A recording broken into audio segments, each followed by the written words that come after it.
was that extraordinary feeling that if you are, I think, a native and you stand in Westminster Abbey at one extreme or a country churchyard at the other, you know hundreds of people like you have stood there before from generation to generation. We decided none of that actually matters, and that instead merely a declaration, a piece of paper, a statement of citizenship.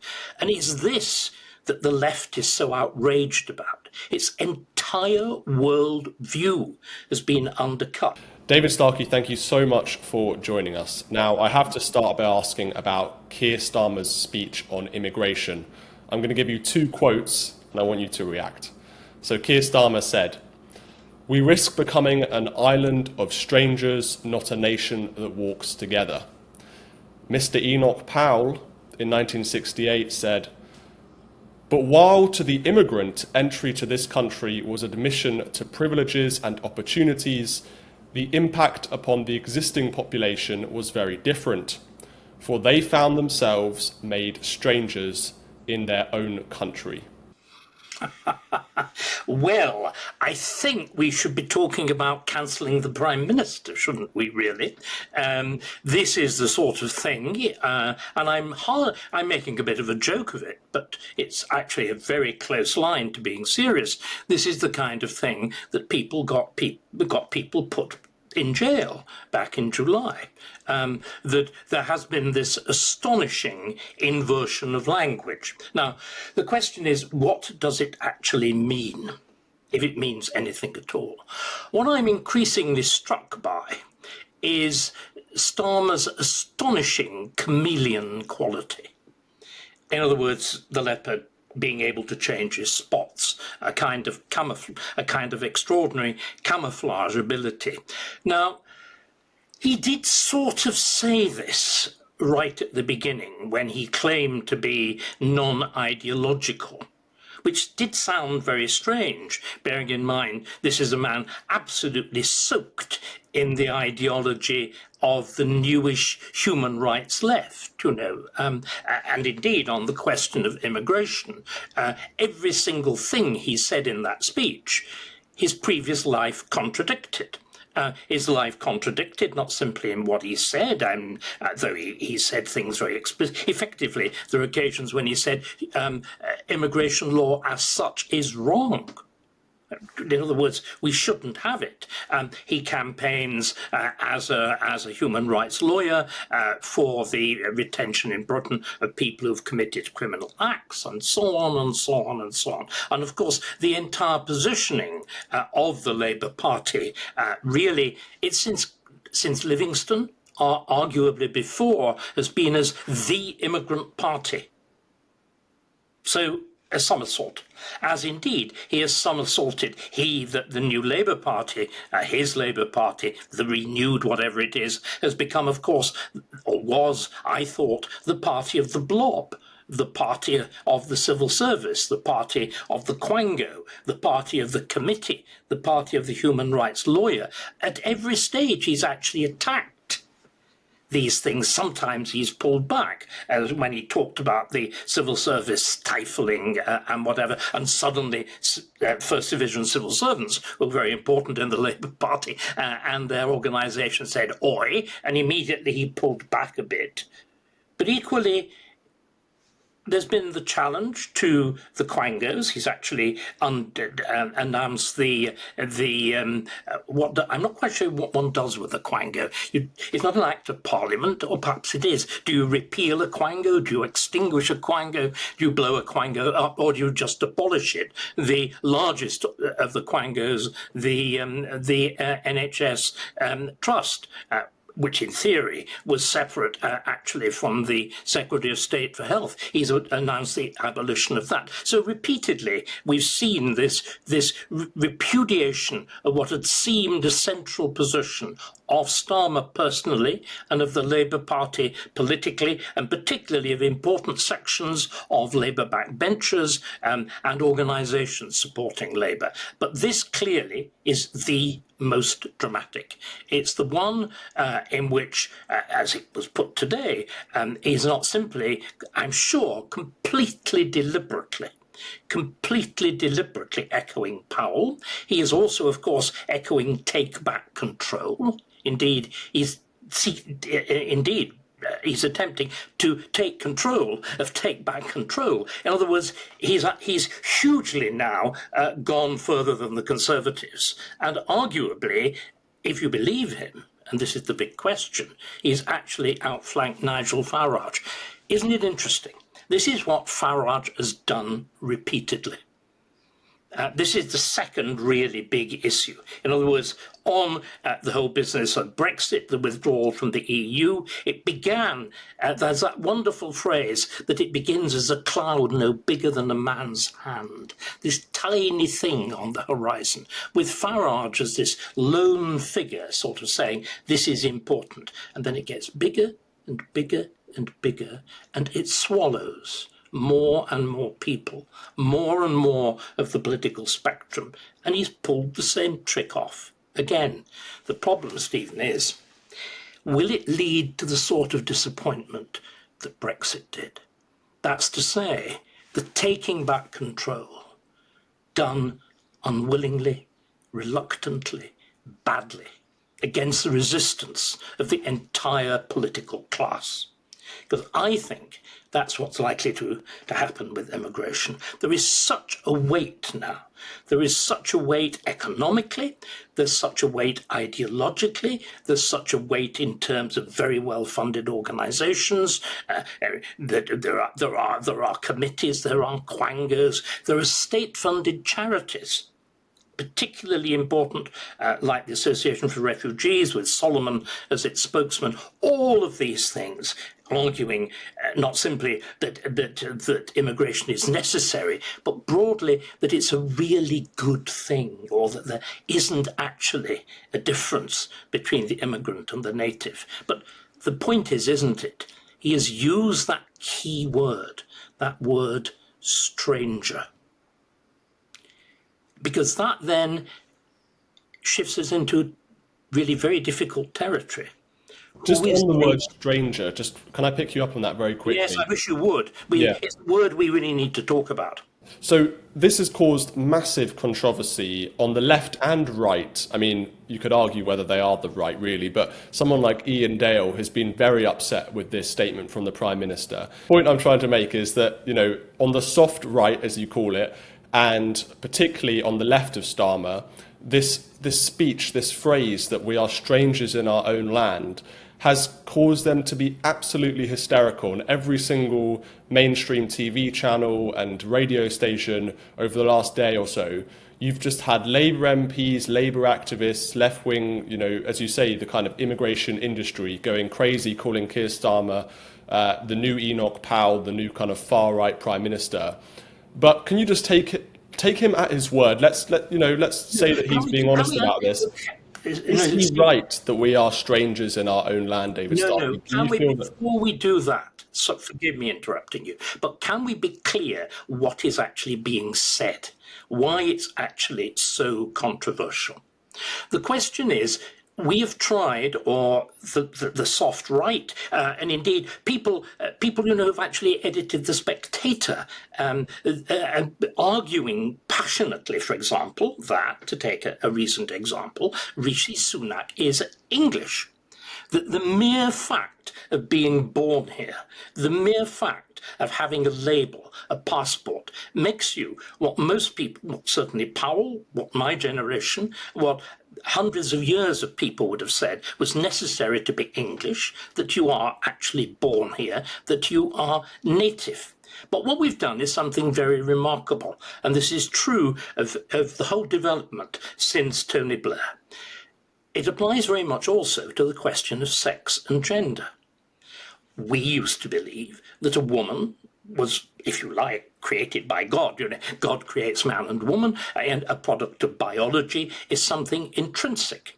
We then decided, with ideas of gender and transsexuality, that the mere uttering of a word, the mere possession of a piece of paper, miraculously transforms you into a woman.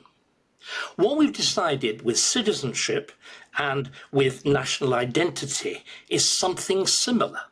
We have decided, in theory at any rate, that what makes you native isn't being born here, isn't ancestry, isn't cultural immersion, isn't that sense of standing in the footsteps of others, that extraordinary feeling that if you are, I think, a native and you stand in Westminster Abbey at one extreme or a country churchyard at the other, you know hundreds of people like you have stood there before from generation to generation. We decided none of that actually matters, and that instead merely a declaration, a piece of paper, a statement of citizenship.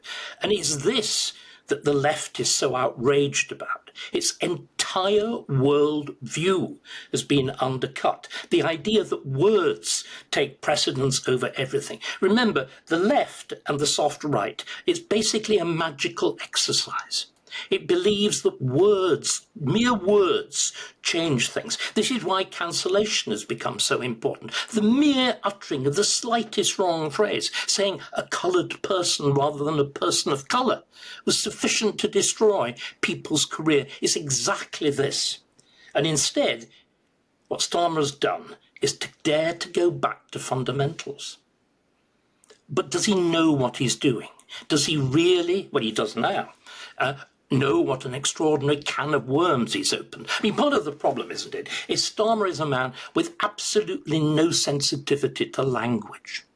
Starmer did not write this speech. Of course Starmer doesn't write any of his speeches. He thinks and talks like an automaton. Somebody has put these words in his mouth. Does he even have an awareness? Because, again, as a lawyer, he tends to take language with this extraordinary seriousness. The whole fuss over the Chagos Islands, the whole fuss over international law and the letter of human rights law. This, the notion that the right to family life can transcend the public interest, can transcend public service, safety. It's this weddedness to the mere word. Does he understand? It's funny, isn't it, with the Supreme Court decision that men are men and women are women. The fact that we needed a Supreme Court to tell us that was rather interesting. But anyway, Keir Starmer changed his mind on that issue because the law changed. And suddenly, the Prime Minister's spokesperson was saying, yes, trans women are not women because the Supreme Court says it. Well, Keir Starmer, you could have had that position before a court arbitrated it. Yes, he has been married, and so presumably he is aware of the basic biology, or maybe he's just driven by instinct. But clearly, he has got one of these extraordinary box-like minds that's able to fit things into a box. So you have one box in which he goes off and has exciting sex with whoever it is, and another box in which he can actually think, the occasional chap, actually the occasional woman, she might have a penis.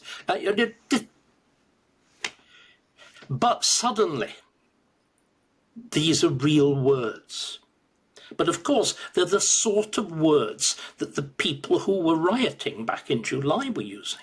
But this is the interesting thing, isn't it? Because Keir Starmer, I don't think that people are going to believe him when he says this statement, because he has such a long history of being, as you say, a human rights lawyer, incredibly pro-EU, incredibly pro-migration. And then suddenly we have this local election results, this by-election in which Reform, this party on the right, does incredibly well. And clearly he's been, focus grouping and polling all of this stuff. I imagine that line about the strangers was very much sort of part of that kind of Blairite Machiavellian system where they're focus grouping everything.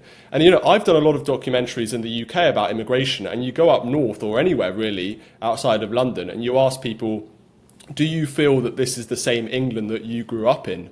Do you feel a stranger in your homeland?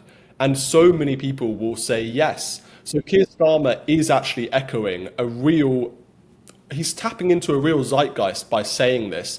But whether people believe him is another issue. And I think he's going to really struggle there because of his history, as I said, of the human rights lawyer and everything else. I think this is going back to the point that I made about Brexit. The question is, you can deliver in name The question is whether you deliver in fact. But again, you are right. And again, that other slogan about wanting our country back, taking back control, this sense of nostalgia, the realization that there's a world, that wonderful phrase, there's a world we have lost. But of course, it's not a world that we've lost, it's a world that was deliberately stolen from us. We know with Andrew Nether and whatever, the famous remarks about immigration to rub people's noses, to rub the nose of the public in diversity. This was deliberate. And again, I think it's something we are now going to need to go back and look at hard, because it not only applies here, of course, it applies in Germany. Germany is having an identical debate on this, except there the state has come out very much more firmly in the other direction, towards the idea that citizenship is merely civic, it's merely jurisdictional, it's merely a piece of paper, and that anybody who actually talks about, as it were, German racial identity is by definition not simply far right, but potentially actually excluded from the Constitution. Here we're seeing now this extraordinary pirouette of Starmer from one of these positions to the other. But of course, nobody will believe him. And I think this is where so much of what he's doing is actually profoundly dangerous. You go back, we all go back, to the we were talking about Powell right at the beginning. The great problem has been, we've talked about this before, you've discussed it with endless people, you've experienced the feeling on the ground, as you've been saying.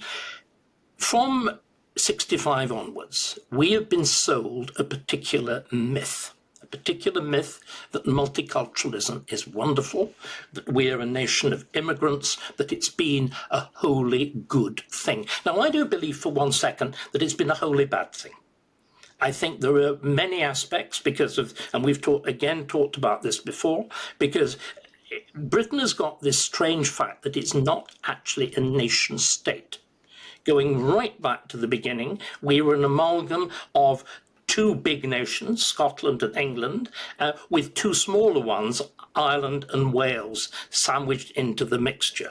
And we therefore had a certain degree of common identity, for which we used the word British, and why we talked about the British Empire, why we talked about the British Navy, why we talked about the British state, whilst the king took the title of his Britannic, which is the Latin word for it, majesty, whilst at the same time we kept our separate identities as Scottish and Welsh and English, and as I always say, the first football internationals were between England and Scotland. But Britishness was this essentially jurisdictional thing. It was a matter of law. It was a matter of your formal citizenship. And immigrants were able to tap into that, which is why we were able to accommodate them with, I think, much, much less stress than a country like France, for example, that placed immense emphasis on the cultural aspects of citizenship. But of course, that's been taken advantage of.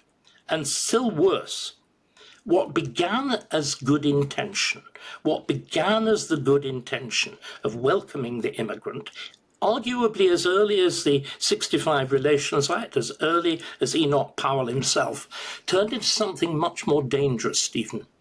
It turned into what I call a noble lie. The noble lie, that's the idea from Plato's Republic, that states need founding myths. They know they're not true, but they have to be enforced because they act as a kind of binding cement. The problem is, Britain, in the course of the last 50 or 60 years, has become a state not quite knitted together, and indeed I would argue increasingly divided by a whole series of such lies. Noble lies that are purveyed by those from on top, and those of us below are expected to believe. That immigration is an undiluted good is one of those lies. Another one is the idea that we were better in Europe, that we were fundamentally the same as Europe, that we found our natural home as Europe. Whereas, of course, we have a totally different history from the continental powers of Europe, which are military powers, and we're a naval power. They are land-based powers, we're a sea-based power, and so on. So you've had this series of lies, Stephen, and people have wakened up to them. And you could argue, and indeed I would argue, that the sudden aggression of the police, the sort of behaviour that we saw in the wake of the Southport riots, things like my cancellation back in 2020, again, BLM is another complete lie. Total lie that the British police are a wicked, oppressive, occupying force, particularly murdering black teenagers. The whole structure of race relations is another one of these noble lies. The trouble is we've seen through them. We are all now the little boy crying out, "The emperor's got no clothes," and Starmer is marching stark naked, repeatedly stripped off, telling lie after lie after lie, which we all know are lies. This is why trust in politics is collapsing. People know they're being lied to. And it's extraordinary that they seem to think they can go through these rituals. They're like the high priests of a dying religion, or still more closely, it's like the high priests of the Soviet Union in the dying days of the Soviet state, in which you were producing the myth that communism works, that it's lovely, that we all enjoy equality, that there's the rule of the people, that we are more productive than the United States. Lies, lies, lies, lies. Well, it's interesting, isn't it? Whenever there's some terrible terrorist attack or incident or grooming gangs or something that's related to immigration, as you say, they have to come up with this kind of myth. So the guy who committed this awful Southport attack in which he knifed Welsh girls, he was Welsh. He was as Welsh as any taffy in Cardiff or whatever, obviously completely nonsense. And again, the same thing whenever something like the Manchester Arena bombing happens, it's all about don't look back in anger, not, well, actually, why was this guy even in the country? Right, let's talk about reform. In the recent local elections, reform did very well. Do you think this was a turning point in British political history? It's very difficult to say because British political history is increasingly looking like a ballet dancer. And ballet dancers are very good at turning on points. We've seen this series of staggering reversals. I mean, remember, in the wake of Boris Johnson's electoral triumph, but it's only 2019, barely 2 years after that, the Labour Party experienced its very worst by-election defeat, and Starmer actually thought of resigning as leader of the opposition. So we've seen this series of astonishing somersaults in politics. I think it's also really important to understand their nature. The Labour did not win the last election. The extraordinary disproportion between the number of seats it got, more than 2/3 of the seats in the House, as against the fact that it got actually 1/5 of the popular vote and only 1/3 of those who actually voted. In other words, 1/5 of the actual electorate, and only 1/3 of those less than 1/3 of those who actually voted. That shows that, as everybody said, it was this loveless landslide. In other words, again, fulfilling a dictum of politics, the opposition didn't win the last election. The government, the Conservative government, lost it, and lost it resoundingly and deservedly. People, again, reckoned, and were right, they'd been repeatedly lied to by the Conservative government. They'd been lied to above all on immigration, repeatedly. They had been, of course, lied to on financial stability. They had been lied to in terms of a proper Brexit, and so on and so on. So they decided to go for the Labour Party, which, remember, stood on a manifesto that was so thin that you could have used it actually to glaze windows. You could see straight through the thing. Nobody bothered to look at it. Nobody bothered to scrutinise it. The ridiculous claims of Rachel Reeves to be a serious economist were not questioned at that point. Her preposterous Mace lecture on the economy, which really amounted simply to saying if I can borrow enough money and throw it at approved things like double glazing and heat pumps and the occasional large windmill, miraculous, oh, and by the way, lots and lots of money for the public sector and for public sector wages, miraculously the economy will bloom. You know, you again, it's words. You do a rain dance. Nobody scrutinised it. Then Labour comes into power, and what? Within 5 minutes, Keir Starmer is more unpopular than any Prime Minister has ever been. There's this instant realisation that not simply are they as bad as the other lot, they're actually worse than the other lot, because they bring their own collection of absurd prejudices and nostrums, like Rachel Reeves.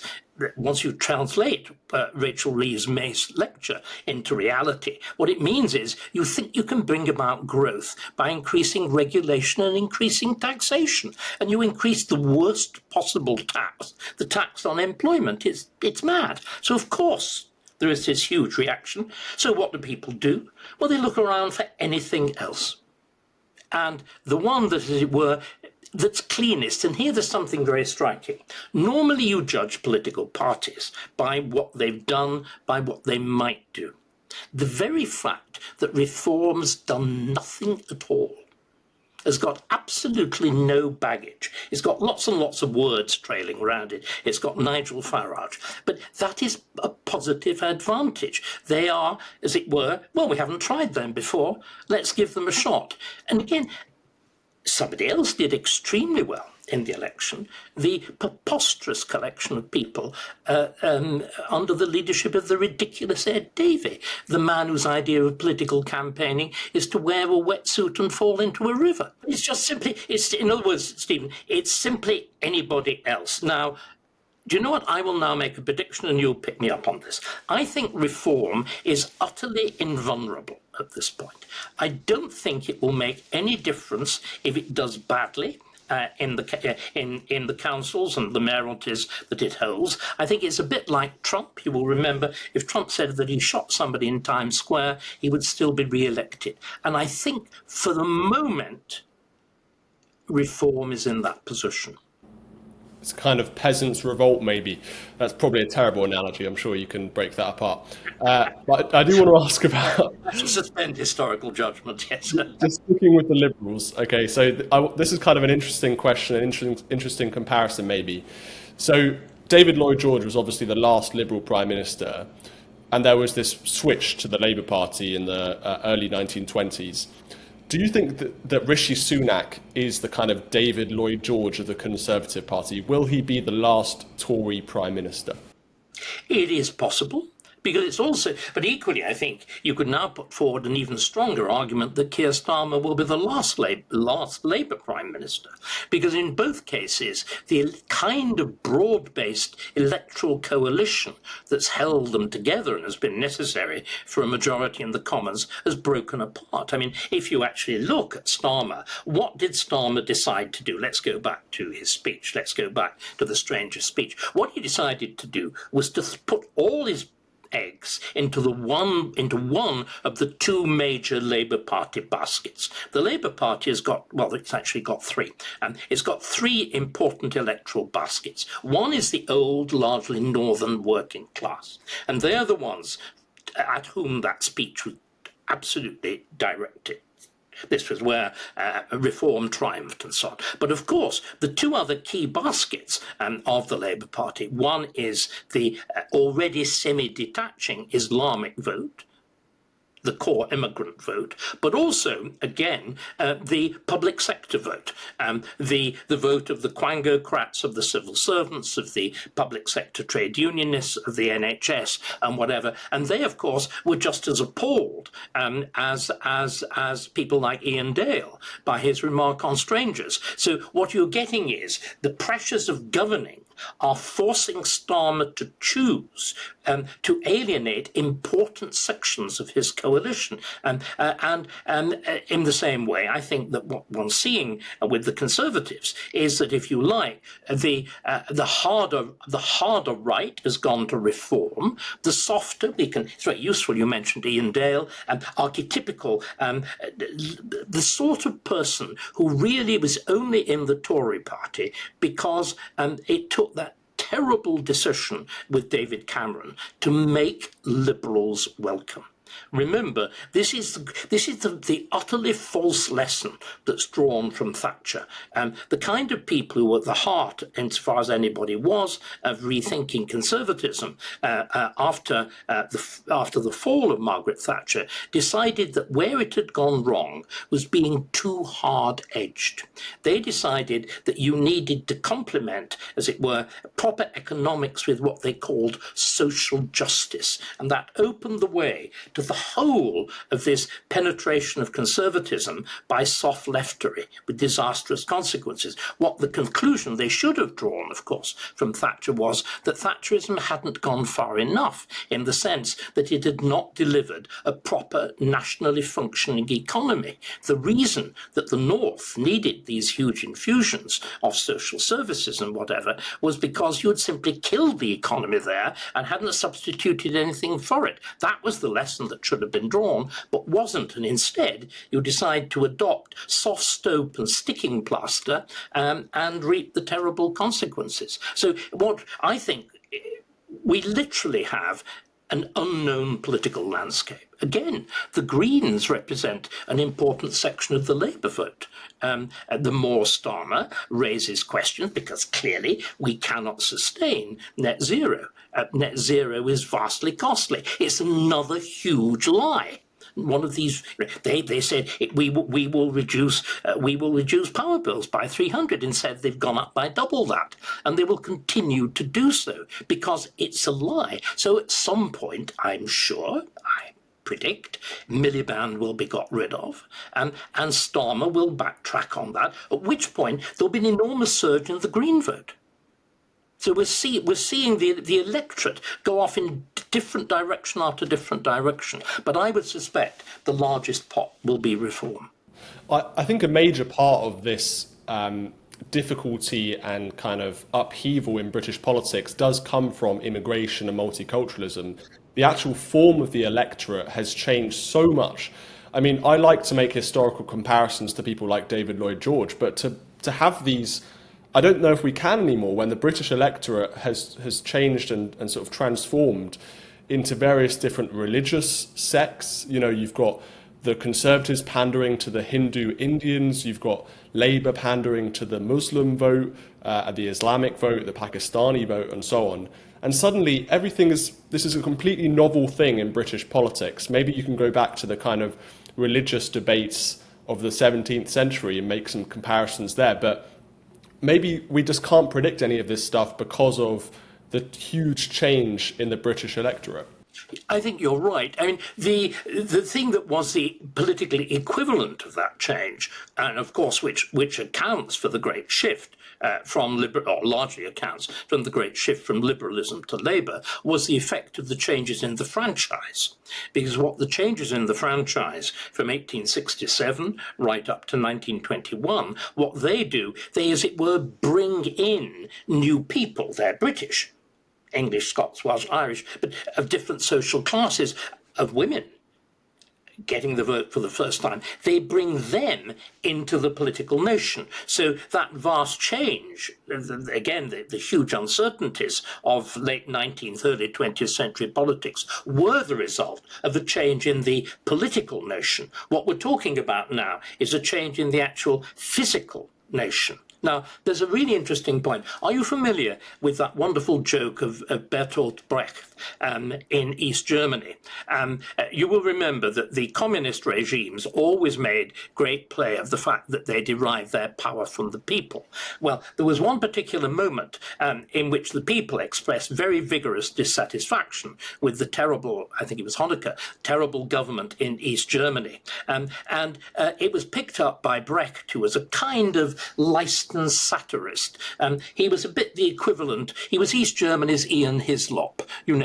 He was allowed to say things that were slightly naughty, but didn't actually transgress the big myths, the big lies, and paid, of course, enormous amounts of money for it. But anyway, Brecht, just like Ian Hislop, but anyway, Brecht comes up with this wonderful phrase, says, well, you've got a real problem, General Secretary of the General Secretary of the Communist Party, both CPs, of course, General Secretary of the Communist Party. Shouldn't you re-elect the people? As you depend on the people, and the people have expressed severe reservations about you, don't you really have to change the people? We're laughing. What immigration has done is change the people. And that's what gives the added drama to this whole dispute in Germany, that it's taking place against that kind of rhetoric. It's taking place here against nothing. We have. I think we're coping with this in some ways in a sort of stunned fashion. Because, of course, Germany has had this politics of staggering turbulence. It's very familiar with political turbulence. We've enjoyed, even with the enormous shifts of the electorate in the 19th century, the introduction of universal suffrage, the shift from what was a high aristocratic politics of the 18th and right through the 19th century to a genuinely democratic politics. Nevertheless, it's been largely orderly, and I'm not using it as the euphemism. You remember, I'm not saying it's been mostly peaceful. It was actually genuinely mostly peaceful. It wasn't like a BLM demonstration. So we have, as you've pointed out, we've no feel for this until we go back to the 17th century or before, to those periods of intense religious strife. We've now got, of course, a religion that actually claims to be superior to the state, that claims to have its own superior form of law. And if you listen to the unguarded moments of imams and whatever, actively campaigning to impose that on the rest of us, we may have to go back into our history and to look at how we dealt with an overmighty papacy and a dangerous and invasive Catholicism. There are legislative instruments which are available, which were highly effective. They didn't persecute on the whole, but they kept under control. We may have to go back to that. We're in a genuinely, it's wonderfully exciting for people like you and me. It's a new political world. It demands new approaches. But one of the things that's so sad, you look particularly at the Conservative Party, you have the sense of there's that wonderful phrase in Matthew Arnold's Dover Beach, they're wandering blind between warring armies. They've no idea of what they're doing, that all the phrases they used don't work anymore. They haven't thought. They haven't analysed. We've now got a political world where we have to analyse what's happened, which is why, as you know, I'm trying to get us all to understand that not simply have we had this revolution in terms of population, which, remember, is hugely accelerated under Blair. We've had a deliberate demolition of the basic structures of our politics and constitution and legal system, again by Blair. All the things that we took for granted, a country that's had a continuous politics for 800 years, we've deliberately broken down the walls. It's not been simply that we welcome diversity of population. We've suddenly introduced completely new legal concepts, new ways of looking at things. The reason why woke seems to have exercised so much power in Britain is that Blair embedded it in law. So what had been alternative, what had been relatively harmless, what you could giggle at, suddenly acquires the full terrifying force of law, which is why you needed the Supreme Court to declare bizarrely that a man is a man and a woman is a woman. I can't believe it's taken us 40 minutes to bring up Blair. Normally it takes about 5. So congratulations on that. So on the multiculturalism aspect of this, you're right. To enforce multiculturalism, you can look at other kind of multicultural empires, whether it's the Ottoman Empire or the Austro-Hungarian Empire or in the Balkans.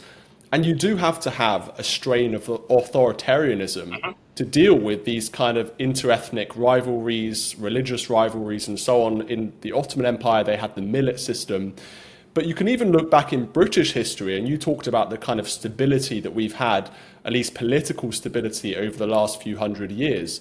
But the one area or one part of Britain that wasn't stable was Ireland. And even throughout the 19th century, you had terrible violence and, sort of political disruptions because of the so-called Irish question. This was something that really grappled someone like Gladstone and Salisbury, and you had these huge debates and as I said, even political violence during a time where it was peaceful otherwise throughout Westminster. So can you talk about this kind of enforcement of multiculturalism throughout other empires and other periods of history?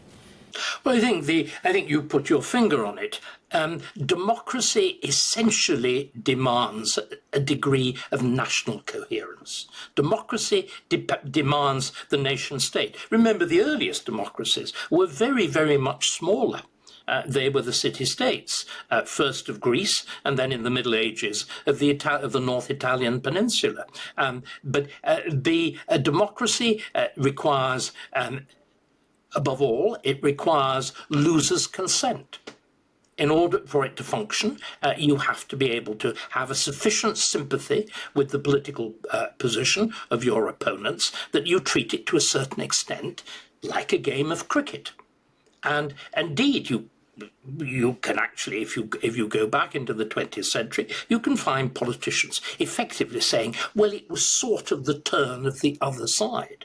Now, that sort of thing, and I would argue again that any form of real representative government, again, is only compatible with the nation state.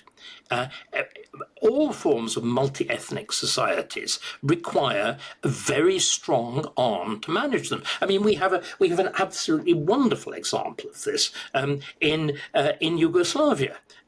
That Yugoslavia, under Tito, under communist rule, functioned reasonably well. Indeed, was regarded as being, in many ways, the model communist state, the one that gave the most freedom, that had the best developed economy, that appeared to be the most civilized. And the moment that iron hand was removed, all the ethnic tensions come to the surface, to the point at which you actually, it is decided, you have the bizarre forms of EU, US, British intervention, and you create this series of extraordinary little statelets that are essentially maintained by foreign policing. The only way you can actually hold it together. And again, one of the reasons that we in Britain enjoyed, in mainland Britain, and enjoyed this astonishingly long history of broad political peace, of increasing prosperity, of the astonishing development of our commerce, the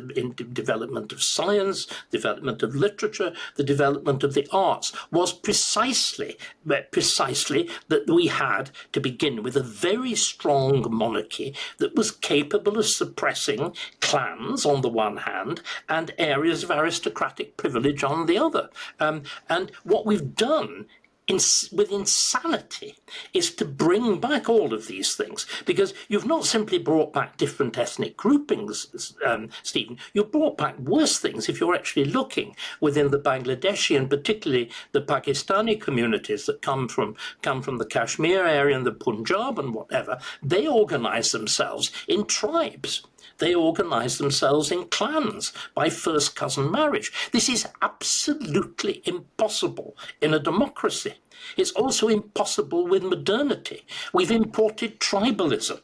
The reason that all our invasions of Afghanistan, our invasions of Libya, our invasions of Iraq, all well meant, all failed because these countries are unreformable and unmodernizable. You cannot modernize a tribal society. And if you look in countries that were modernizing, like South Africa, once you remove the structures that the British Empire, imposed there, you revert to the tribalism and the entire economy starts to go into reverse. You look at Johannesburg now, it is looking like a city out of the apocalypse.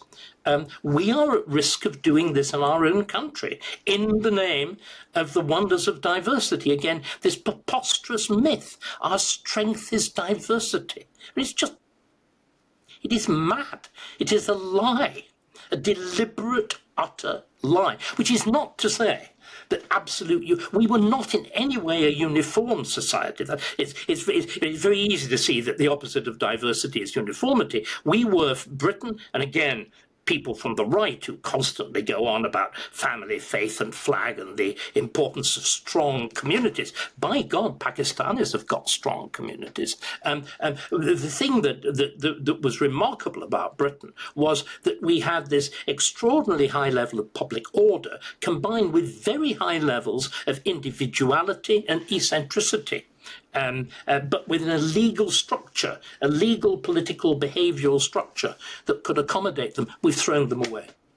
Yeah, this phrase male, pale and stale is so disgusting and insulting. I mean, to think that London before multiculturalism was basically a bland, uninteresting place, I think is it only produced Shakespeare. The occasional Oscar Wilde, you had George Bernard Shaw.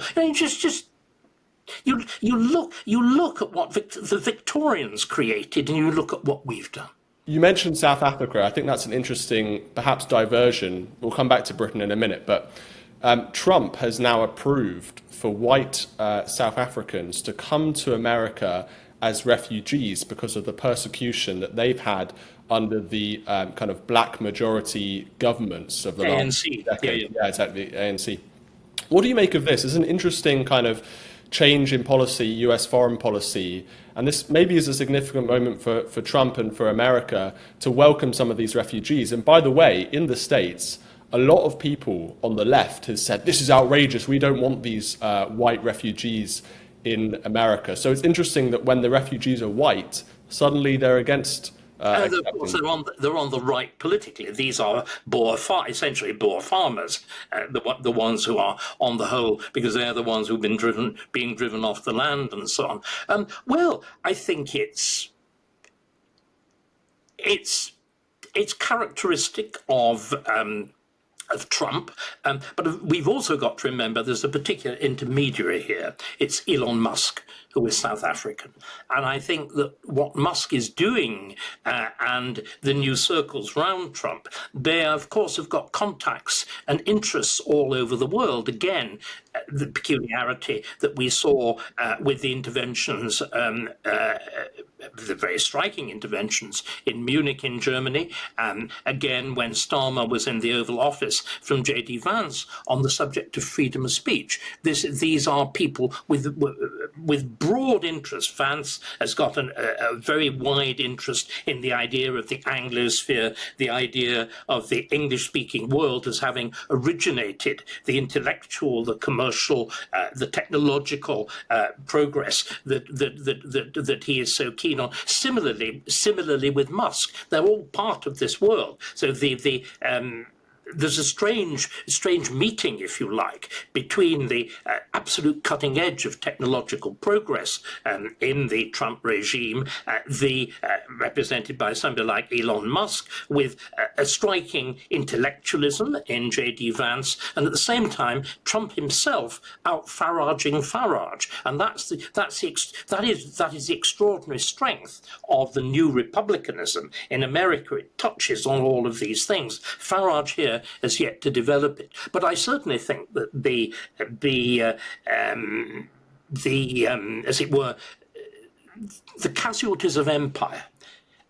Remember, a very large part of the Asian immigration here are the casualties of empire. These are the people who were suffering under Idi Amin in Uganda and whatever. I think that's the case with Suella Braverman. I think it's the case with Rishi Sunak. They don't come directly from India. They were the commercial classes in Africa who are driven out along with the whites. Once you actually get aggressive black dictatorial regimes coming in, and we gave them refuge back here. It's also striking that the Boer farmers haven't talked of going back to the place which of course speaks more or less their native language, which is the Netherlands. Do you know what might be an interesting question here to add in? You talk about Rhodesia. I was reading Charles Moore's biography of Margaret Thatcher, and in the first volume, or maybe it was the second volume, I can't remember, but there was a huge debate around Rhodesia and whether Thatcher should kind of intervene to help Ian Smith, and she didn't, Quite the reverse. that was Quite seen the as a reverse. betrayal. Quite the reverse. Indeed, I mean, the part that Thatcher played in the pressure on both Ian Smith and on and indeed on South Africa is very, very striking. And remember, we all thought it was a good thing, and particularly. When you looked in South Africa and you decided you had some sort of heroic and saintly, more or less saintly figure leading it. But I'm afraid, in retrospect, it is clear that economically, socially, and in every other way, it has been catastrophic. But once again, you look at the whole of Africa, we have more myths. We have the myths that somehow aid. Now, we've pulled, isn't it interesting? That's another myth that Starmer sort of pulled back from, that we had the myth by showering money on these people that there would somehow be economic growth. It's perfectly clear that there isn't. Bringing it back to the UK and this kind of enforcement of so-called multiculturalism, we saw a case recently of a retired police officer who put out a tweet and had a knock on the door from a series of other police officers who rifled through his home, looked at his bookshelf, looked at his literature. He had books from Douglas Murray, and one of the police officers said... He had the Spectator. And the Spectator is extraordinary. And one of the police officers said, oh, this looks very Brexity. Right, so can you put this into perspective in terms of England's long history of freedom of speech and liberty and so on? Is that a myth? Is that something that's true? And is this quite extraordinary to you? Because I was genuinely quite shocked at seeing this video. I wasn't. I've experienced the Stasi arm of the state myself in an attempt at stripping me of my CBE, which rested on evidence which I was not allowed to see, from witnesses whose names I was not allowed to know, which had largely been gathered at random from Twitter. A committee that met in secret, that delivers its verdict first and tells you what it's proposing to do afterwards. Can you imagine it? That's at the heart of Downing Street. That was a committee that was under the direct control of Sue Gray. Right? But let me go back. I've already dealt with this point. I said that when you have a noble myth, and that myth starts to break down, and unbelievers start, as we're doing, to become articulate, you have to silence. So you make examples. And this police officer was intended to be an example. Those people who got caught tweeting around the Southport riots were quite deliberately made examples of. You need a sacrificial victim. This is the slightly milder version of burning people at the stake because you disapprove of heresy. This is why we've had cancellation. But the important thing is, I've tried to explain to everybody in Britain, the state has actually sustained woke. The state sustains these myths. It is people. There's been lots of talk about two-tier Keir. Well, we can now see this is absolutely what it is. But the point is, it's not simply a phrase. It's not simply a clever coinage of Robert Jenrick. It is the stone-cold legal principle that you were talking about not believing things. I couldn't believe when I read a lecture by the late Lord Bingham, Tom Bingham, who is the author of the most authoritative book on the rule of law, and this was a lecture on the book, which told me that human rights law, and I'm now absolutely quoting, is anti-democratic, counter-majoritarian, and favours minorities. And he lists the minorities: the mentally sick, Ruda Cabana, Kalokane, the criminal, the number of those criminals who've been given special rights to remain, despite the fact that they've committed monstrous crimes. The the Roma. He actually cites the Roma. Look at those riots in Harefield, entirely indulged by the police. And yet, if you break the rule of omertà, if you dare to challenge the myth, the noble lie, this is why this is why we need the Free Speech Union. Now, again, it's really important we do not mythologize in the other direction. Freedom of speech has never been absolute in Britain, and I only learned relatively recently, and there is a brilliant article on this, and I hope you will let this stand, and I can actually give it a plug, in a thing called the Pimlico Journal, which has got some of the very best online writing that I know. There's a brilliant article on the freedom of speech, and that absolute freedom of speech in America is a relatively recent invention. It's not a result of the Bill of Rights, the First Amendment. It's a result of deliberate judicial activity in the 1950s. So in Britain, we had theatre censorship. We had occasional censorship on grounds of public morality, blasphemy and whatever, but increasingly fading and dissolving in mockery in my own lifetime in the 50s and 60s. So we never had. But what we never had, save when it was a matter, we're talking about Ireland, of violent Irish republicanism and all that sort of thing. We never had this limitation of freedom of speech in the fashion we're talking about now from the middle of the 19th century. And the reason that it's become so prominent is because the lies have become so important and they've become so fragile. That's why you're getting cases like this. They're not accidental. Again, we've talked all throughout this hour-long interview of all of these problems of multiculturalism, of attacks on freedom of speech, of a divided society, and the Reform Party seemingly is the only outlet that the British people are able to kind of release their anger into by voting for Nigel Farage. Do you believe, and this is the final question, do you believe that Nigel Farage would make a good Prime Minister? Could he reverse the problems that we've been talking about? Could he be a great man of history? What's your thoughts? Well, in one sense, Farage already is a great man of history. He is not single-handed brought about Brexit, but he played an absolutely fundamental role in bringing about Brexit. He has changed, we were talking about this earlier, he has changed the political atmosphere, the political language on reform. He has a repeated ability, there's that wonderful phrase in Shakespeare about the tide in the affairs of man, which being taken at the flood leads to triumph and all the rest of it. He's brilliant at riding tides. He's brilliant. He's like an incredible surfer. But of course, when you ride the tide in politics, you also change things. He's able to do that. The problem is he has never, ever exercised power. I like Nigel. We're sort of friends. He has deeply impressive qualities. However, as we've seen with Rupert Lowe, as we've seen with Ben Habib, he doesn't like tall poppies.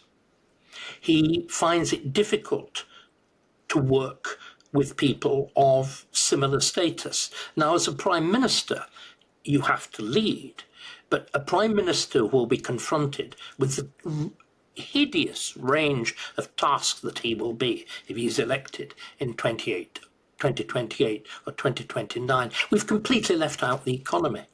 We are on the brink of a massive financial collapse. We are running our borrowing requirement is already, thanks to the insanity of Rachel Reeves, 60 billion more than we thought it was going to be.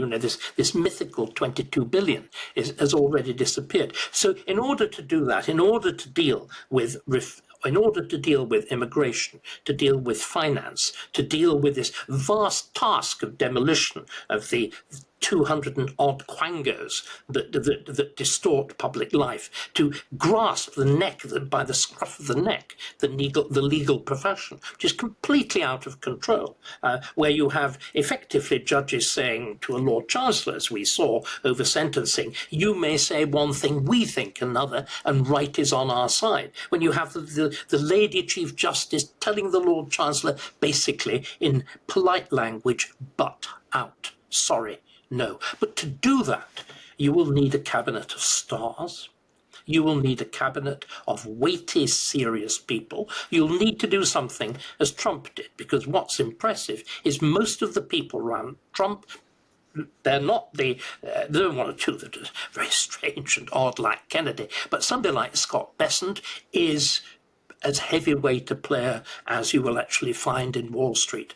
And he's on side, and he's intelligent, and he's clever, and he's forceful. You're going to need a cabinet of people like that. They won't just do what they're told. You'll have to work with them.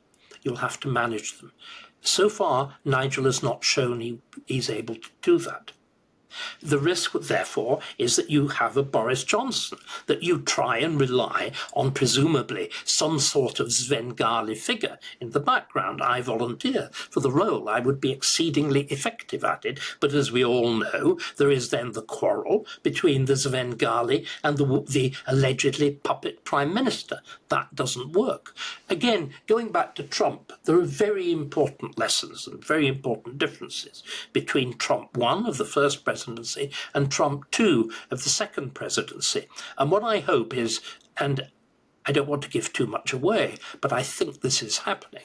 I think there is a genuine awareness in and around reform that there is a huge task of preparation for government. What is disastrous about Boris Johnson, who in some ways came in with the right ideas and certainly the right notion of dealing with Brexit, of Liz Truss, despite all the rude things that are said about her, her notion that you had to tear down the existing structures and you had to get growth going is absolutely spot on. The trouble is they did it off the cuff, without preparation. They panicked markets. They hadn't done their homework. What's got to happen now is a huge amount.